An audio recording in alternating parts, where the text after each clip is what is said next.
Oke, Tak. Jadi aku mulai dari pertanyaan ini dulu, terkait dengan CV nih. Apa yang masih kamu bingung? Apapun itu. Eh, Kalau untuk yang masih dibingungin itu eh, bahasa yang digunakan di CV itu harus bahasa Inggris kah untuk menarik perhatian HRD? Oke, aku jawab dulu ya. Ya. Bahasa di CV itu yang penting mempermudah ya, nggak bertele-tele, mudah dipahami, dan mengandung banyak kata kunci, keyword gitu ya.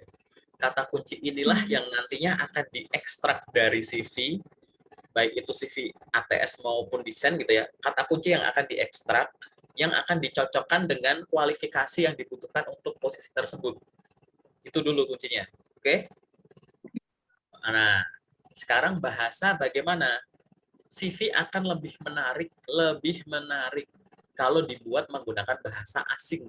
Aku nggak ngomong bahasa Inggris, tapi bahasa asing. Lebih Oke. menarik.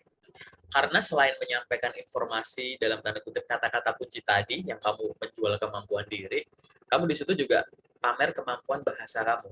Terlebih, bahasa tersebut memang satu, yang disyaratkan oleh perusahaan itu, atau yang kedua, nggak disyaratkan. Tapi kamu tahu nih perusahaan multinasional yang mungkin nanti kamu sambil bayangin, oh ini kemungkinan nanti bakal menggunakan bahasa Inggris nih. Itu merupakan salah satu selling pointku.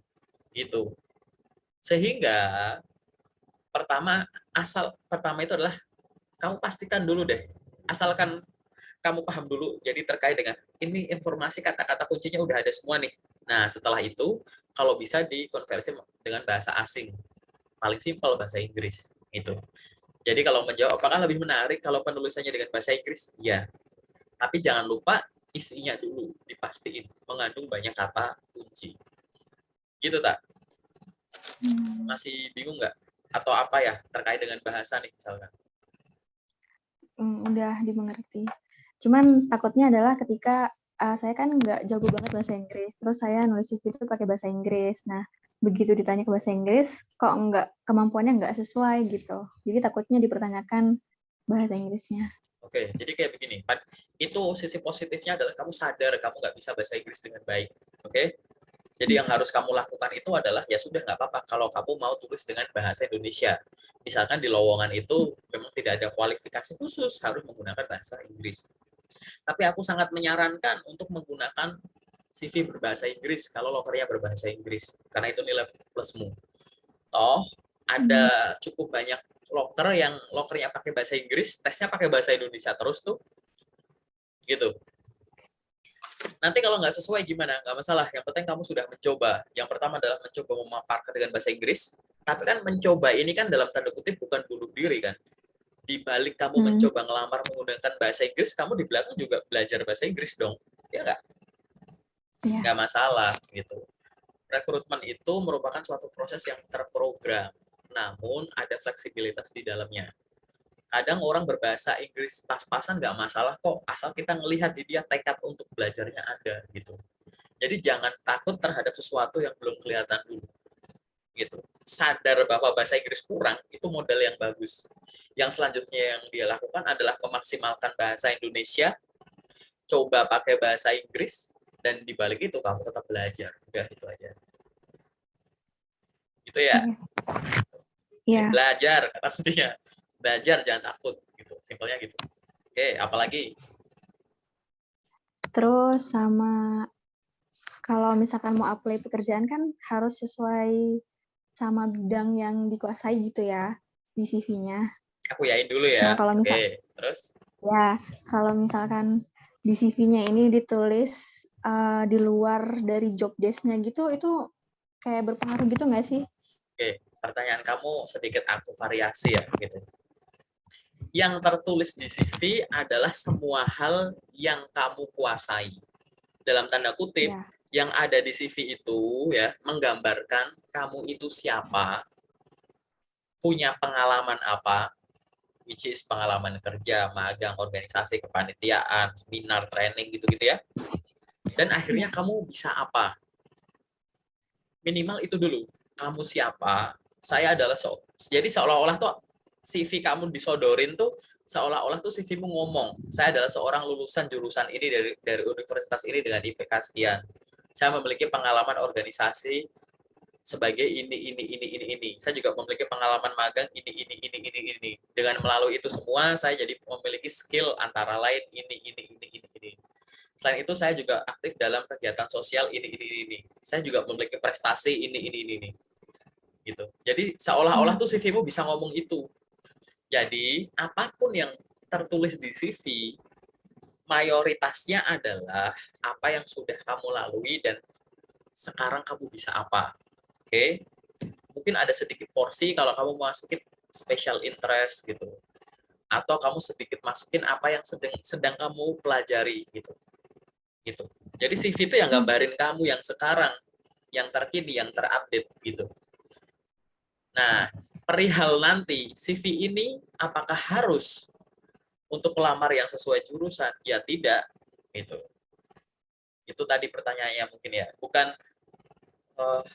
yang tertulis di CV itu apakah harus sesuai dengan yang ada di kita? Ya iya, gitu. Yang tertulis di CV itu harus sesuai dengan kita.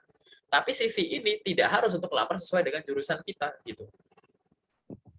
Dari mana skill-skillnya? Ya, skill-skill itu adalah skill lain yang kamu peroleh dari pengalaman di luar pendidikan formal kamu. Contoh kamu jurusan matematika.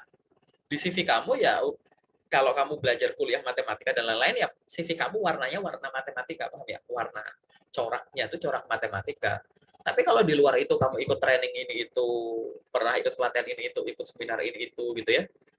Atau kamu ada usaha apa gitu-gitu. Ya nanti kan ada warna-warna lain tuh yang akhirnya itu kan kamu miliki, kamu kuasai gitu.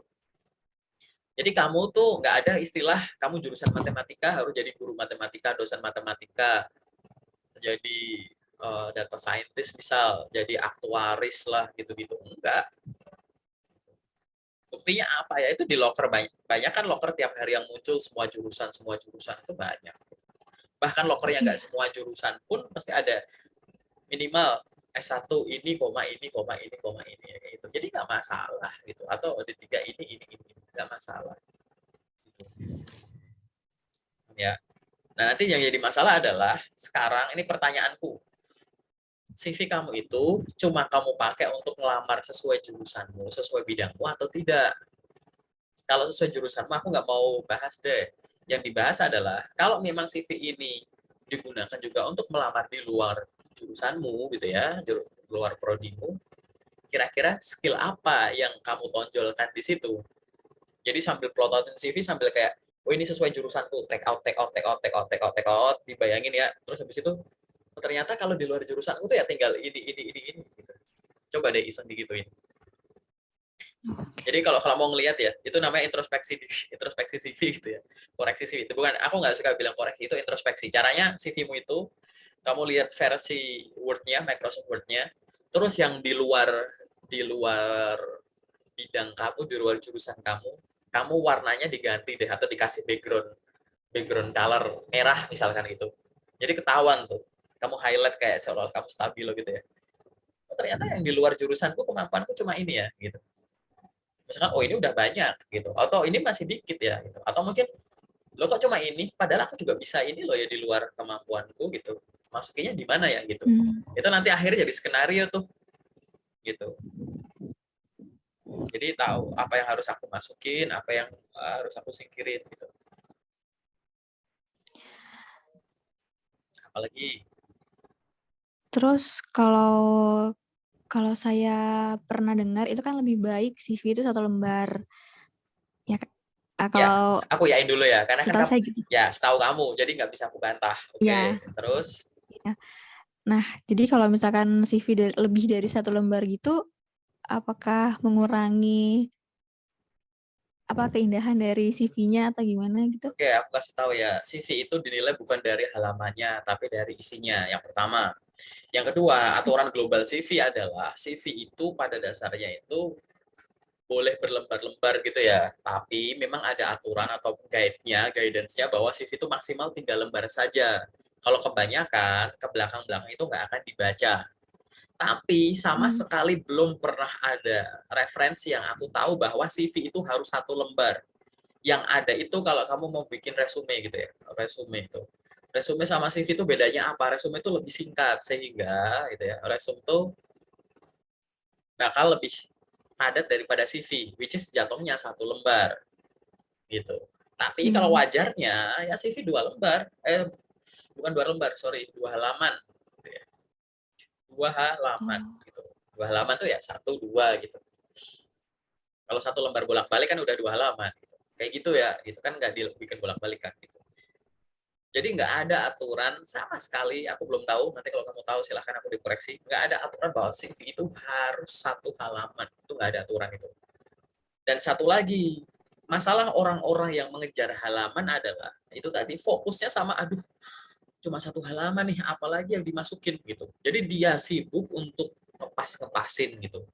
Takutnya apa? Takutnya, satu, untuk orang-orang dengan banyak pengalaman, tapi yang dia tahu itu adalah CV itu harus 1 halaman, akhirnya dia masuk-masukkan dalam tanda kutip prioritasnya salah. Padahal dia punya Hmm. pengalaman-pengalaman kunci, dia lupa masukin hal yang nggak penting malah ada di dalam. Recruiter atau user dipaksa menilai dia menimbulkan kesan pertama dari dokumen yang di 1 halaman itu, which is kayak, wah ini anaknya kok pengalaman cuma begini, nggak menarik. Padahal bukan karena dia nggak ada pengalaman, tapi kamu nggak ngizinin aku buat tahu lebih dari CV ini. Kamu kelihatan biasa sama kayak anak yang lain, bukan karena kamu nggak ada pengalaman, karena salah prioritas. Karena dalam tanda kutip ngejar halaman. Ini case untuk orang-orang dengan kemampuan banyak, tapi masih percaya bahwa 1 halaman itu paling powerful. Gitu. Sisi lain, ada orang, maaf nih, pengalamannya kurang. Tapi dia percaya, kurang referensi, mungkin gitu ya, nggak masalah sih, kan sambil belajar. Bahwa CV itu memang harus 1 halaman. Sehingga dia masukin semua kemampuan yang dia punya. Tapi karena dia kurang organisasi, misal cuma kuliah pulang gitu doang, misalkan, walaupun CV cuma 1 halaman, ternyata setelah ditulis masih ada halaman yang kosong. Dan halaman yang kosong karena dia bingung diisi apa, kemungkinan cuma 2. Dibiarin kosong, atau diisi hal-hal yang dalam tanda kutip itu nggak penting, kadang membual, malah kadang bohong. Gitu. Bayangin 1 halaman, udah 1 halaman, kosong lagi. Jadi terus kamu ngapain gitu sejauh ini gitu kan? Atau di dalamnya ada kata-kata yang kebanyakan kata yang sifatnya general, yang sifatnya teknis nggak ada. Menguasai ini, mampu bahasa ini. Yang general seperti itu dia nggak masukin. Tapi dia masukin kebanyakan soft skill. Biasanya itu pelarian orang-orang yang entah dia bingung, entah dia nggak punya pengalaman yang sifatnya teknis atau prestasi gitu ya. Dia akan memasukkan terlalu banyak hal-hal yang sifatnya soft skill general gitu. Skill atau mungkin di pengalaman ditulisnya adalah orang yang rajin, mampu bekerja individu maupun tim. Saya memiliki manajemen waktu yang baik, gini-gini. Soft skill semua. Salah nggak kalau soft skill itu dimasukin banyak? Sama sekali nggak salah. Asalkan kemampuan teknisnya juga udah masuk. Kalau soft skill-nya banyak sekali, technical skill cuma dikit kan aneh. Contoh, aku orang apa ya misalkan ya S1 teknik industri misalkan, ya kan? Pengalaman magangku tuh di perusahaan ini sebagai ini, intern ini. Tapi di skill tulisannya apa? Microsoft Word, PowerPoint, Excel, Canva. Terus habis itu di sini time management, terus work under pressure, work individual or team, positivity gitu-gitu, leadership gitu. Jadi soft skill, ya kan nggak nyambung. Kamu pernah internship ini kok skillnya ini sih, paham nggak? Kalau aku pernah kerja jadi mekanik di bengkel gitu ya, maka aku akan tulis di skillku tuh, kemampuanku tuh adalah ya servis motor lah, ganti oli lah gitu, paham nggak? Kalau aku punya pengalaman kerja jadi petani, ya skillku ya membajak sawah, irigasi, panen gitu, paham ya? Kalau aku pernah kerja jadi asisten rumah tangga gitu ya, ya skillku ya nyapu, ngepel, masak, nyetrika, nyuci, potong rumput ya gitu-gitu. Itu loh, kamu punya pengalaman ini, kok skill yang ditulis seperti itu? Karena apa? Aku positive thinking, aku nggak mau negatif thinking dulu, positif dulu ya. Mungkin dia nggak tahu cara nulisnya, mungkin dia ikut-ikutan saja gitu, atau mungkin dia memang nggak punya kemampuan teknis gitu, sehingga hal-hal yang kelihatannya keren gitu ya, soft skill dimasukin semua, akhirnya nanti nggak match gitu. Apalagi nanti CV-nya ATS, CV ATS tuh apalagi misal bidang IT tuh, IT kan nggak ada kan skill yang dibutuhkan tuh kayak mampu mendevelop program, kan nggak kayak gitu, atau mahir dalam pengoperasian software atau pengembangan software, kan nggak gitu. Dia kan langsung sebut tuh gitu, softwarenya apa, ininya apa gitu kan, pernah apa-apa-apa, jadi kayak gitu, paham ya gitu. Jadi Paham. tadi ya, nggak ada aturan halaman. Aku sebenarnya kalau jawab singkat bisa, cuman karena ini kita tanya jawab biar kamu menyeluruh gitu ya, dan ini nanti aku upload dan kamu tonton berkali-kali gitu ya, gitu. Mungkin yang lain juga nonton ini berkali-kali, sehingga aku kasih tahu jangan ngejar halamannya, nggak ada aturan halaman itu tuh harus satu gitu. Kecuali kamu uh, terkenal gitu ya, CEO mana gitu, itu aja mereka nggak usah bikin CV, udah orang udah nama mereka tuh CV mereka gitu. Jadi kalau CV satu halaman itu biasanya hanya dipakai untuk level C ke atas, CEO, CFO, CMO gitu-gitu, udah direktur itu yang pakai CV satu. Tapi aku nggak tahu ya, beberapa tahun terakhir tuh mulai terkenal gitu CV satu halaman. Nah, setelah aku cari tahu gitu ya, coba lihat fenomena yang ada di LinkedIn gitu ya. Itu alasannya adalah mungkin satu, orangnya ikut-ikutan yang lain, yang kedua tuh ada referensi yang membingungkan karena dia yang ngasih ulasan juga bingung bedanya resume sama CV itu apa gitu. Sehingga ya sudah, akhirnya karena nggak ada referensi yang jelas, akhirnya muncul kesimpulan gitu ya, sekedar yang kamu tahu gitu kan, gitu kayak yang tadi itu nggak aku bantah, karena yang kamu sejak baru batasnya di situ nggak masalah, bahwa ada aturan CV itu cuma satu halaman, dan ini aku koreksi ya, kalau bahasa simpelnya tuh wajarnya tuh dua halaman tuh masih normal banget, daripada kamu maksain satu halaman tapi ada yang dikosongkan. Kalaupun misalkan contoh nih, kalau kamu dibikin ATS itu kan yang nggak ada profil picture, nggak ada gambar ini itu, nggak ada simbol ini itu gitu kan, kan itu kan dia di enter terus tuh. Nah kalau dibikin ATS akhirnya cuma satu halaman, itu berarti pengalaman tuh sedikit sekali loh, serius. Gitu. Aku nggak tahu, mungkin CV-mu nih CV desain lah gitu ya. Nah, coba sih ini CV-mu desain apa ATS sih, coba aku lihat ya. Ini CV-mu CV ATS nih kayak begini gitu. Tapi ATS satu halaman udah cukup. Nah ini kemungkinannya dua. Pertama itu adalah kamu memang sudah mampu mengekstrak semua informasi ke dalam CV ini, ya maupun ada hal lain yang belum kamu masukkan. Belum kamu masukkan juga ada dua kemungkinan. Pertama, memang kamu belum tahu kalau boleh ke next halaman. Yang kedua, memang nggak ada skill itu. Dan dari pertanyaanmu ini, curiga aku adalah, yaitu tadi, mungkin ada kemampuan lain yang nggak kamu masukin. Karena kamu ngerasa cuma cukup satu halaman. Begitu ya? Iya. Ya, aku nggak perlu jawab CV mau apa ya. Gitu ya guys, nggak usah kepo CV-nya dia apa. Gitu. Oke, dan satu lagi, CV-mu pastikan jangan diupload ke LinkedIn, itu salah.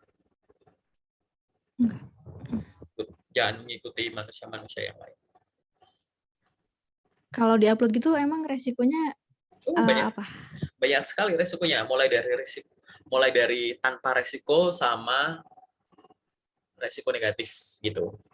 Tanpa resiko itu yang aku maksud, ya kamu upload terus dilihat sama orang, di like sama orang, kadang sama job seeker lain, atau koneksimu di up gitu ya, di komen up, atau dibantu like, atau dimentionin ke orang-orang influencer yang udah terkenal, kan nggak ada yang nawarin kamu kerjaan gitu. Kalau pun ada gitu ya, itu nggak bisa digeneralisasi bahwa itu tuh benar gitu. Karena itu tadi, jadi kayak kamu upload CV terus dalam tanda kutip dicuekin, just like oke, aku lihat habis itu udah gitu.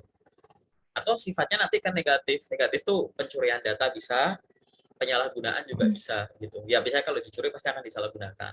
Dan jangan pernah merasa bahwa tapi kan yang aku upload alamatku udah aku tutup gitu ya, atau nomor telepon udah aku tutup, atau pokoknya data pribadi udah aku tutup gitu loh. Jangan salah. Informasi yang lain kamu pikir nggak rawan gitu. Tuh. Selain itu, LinkedIn itu pada dasarnya kan ada unsur CV online-nya. Orang udah dikasih kemudahan, yang ada di CV tinggal kamu kopas, ya kan? Nanti yang kamu kopas itu misalkan pengalaman pendidikan. Kamu pernah kuliah di universitas ini. Terus habis itu kamu taruh di LinkedIn tuh, jebret gitu. Nanti iseng deh kamu add friend orang gitu. Pasti akan muncul suggestion gitu ya, rekomendasi. Rekomendasi apa? Rekomendasi orang yang pernah atau sedang kuliah di kampus yang sama gitu. Iseng deh masukin kamu punya pengalaman magang apa, dimasukin ke situ. Ada nama PT kan di sana, nama perusahaannya gitu. Nanti pasti kalau kamu add friend atau ada koneksi, nanti rekomendasi koneksimu itu adalah orang-orang yang pernah kerja di sana, orang-orang yang pernah bekerja di bidang yang sama gitu. Iseng aja. Nah, kamu masukin nih, sekarang tinggal misalnya di Jakarta gitu, add friend gitu. Nanti rekomendasinya adalah orang-orang yang tinggal di area Jakarta Raya misalkan gitu.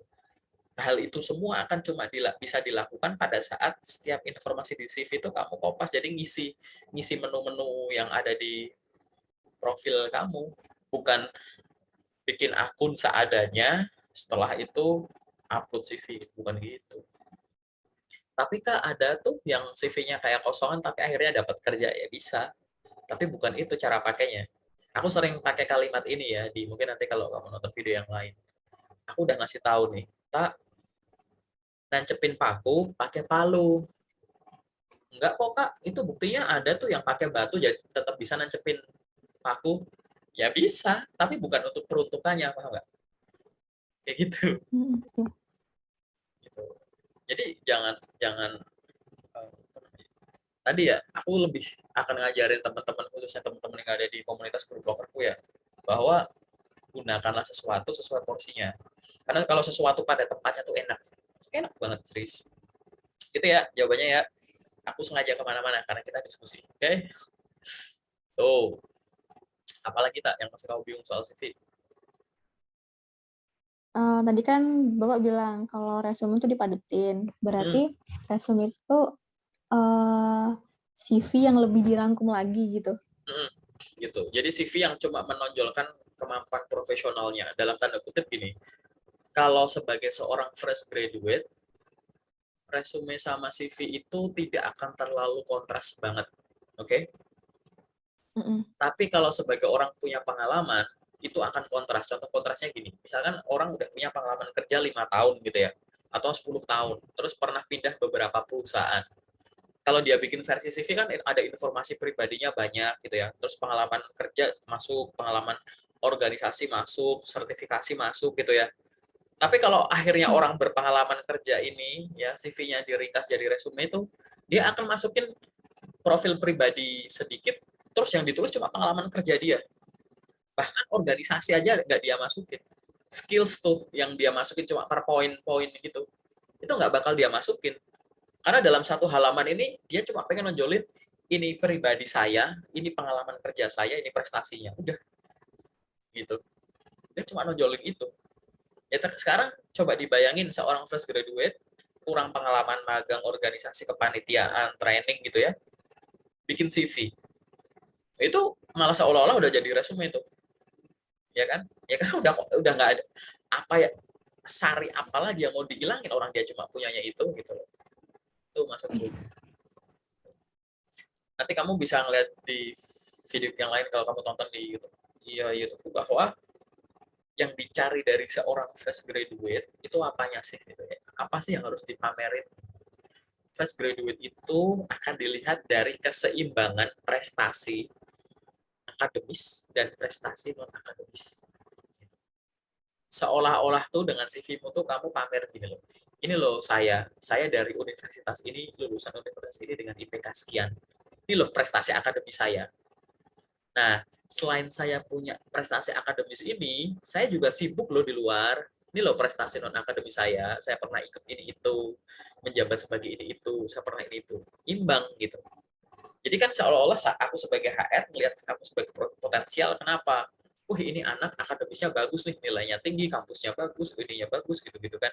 Secara akademis ada prestasinya. Oh, tapi selain itu non akademisnya juga bagus nih, organisasi dan lain-lainnya gitu.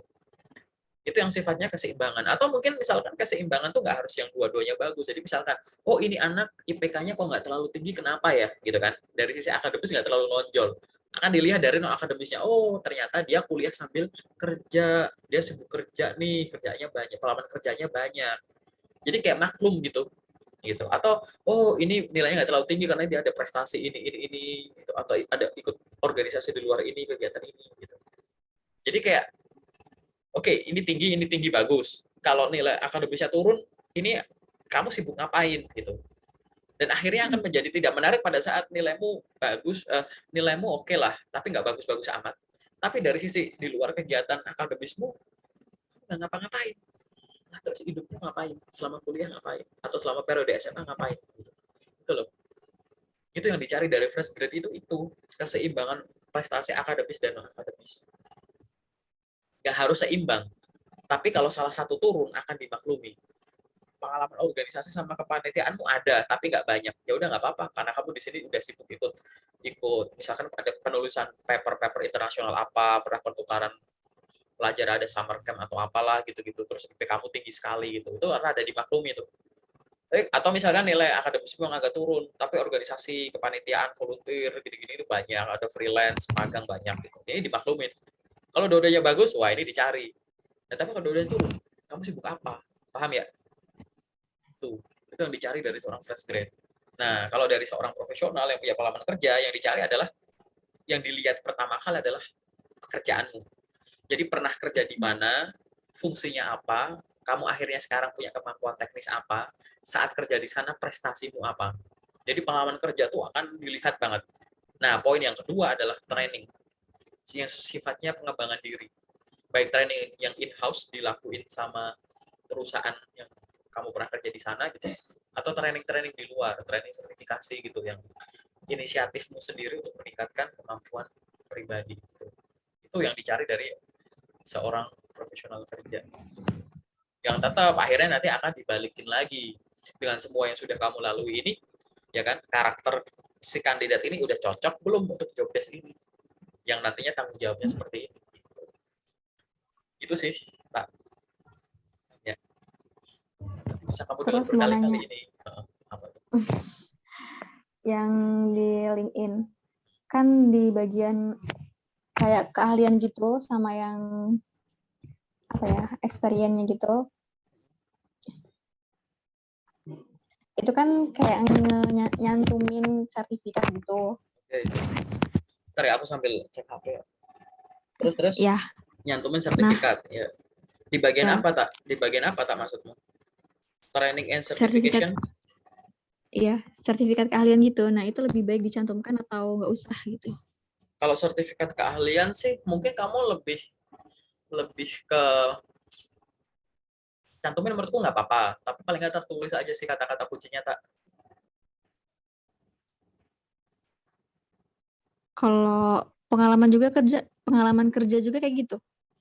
Pengalaman kerja, kalau pengalaman kerja mah tulis aja perusahaannya apa, periodenya kapan, terus di situ job desk-nya apa gitu ya. Terus update itu loh. Kan kamu bisa upload foto tuh, mungkin kayak foto kamu pernah kerja di mana gitu. Oh, fotonya bukan dari Kalau surat sertifikatnya gitu. kalau sertifikat juga boleh kalau mau kamu upload, asal Oke. ya mana aja nggak apa-apa. Aku pribadi sih biasanya kalau sertifikat bertanda tangan, bagian tanda tangannya aku blur, takutnya Oh, disalahgunain. Cek aja nanti kalau kamu buka link info, semua yang sifatnya sertifikat aku upload, kecuali itu memang e-sertifikat ya. E-sertifikat itu aku nggak masalah karena aku memang dapatnya kayak gitu. Misalnya aku ikut LinkedIn Learning gitu ya aku apa adanya itu. Tapi harus sertifikat yang tanda tangan orang-orang Indonesia gitu yang aku upload, biasanya aku tutup gitu.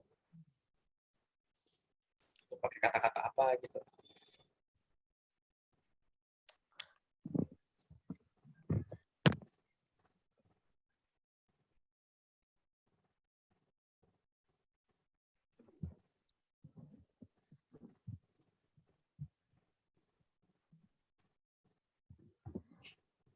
Apalagi yang masih kamu bingung. Kalau untuk yang generalnya itu dulu. Oke, generalnya itu dulu ya. Sekarang aku mau bahas detail terkait dengan CV kamu, oke? Oke.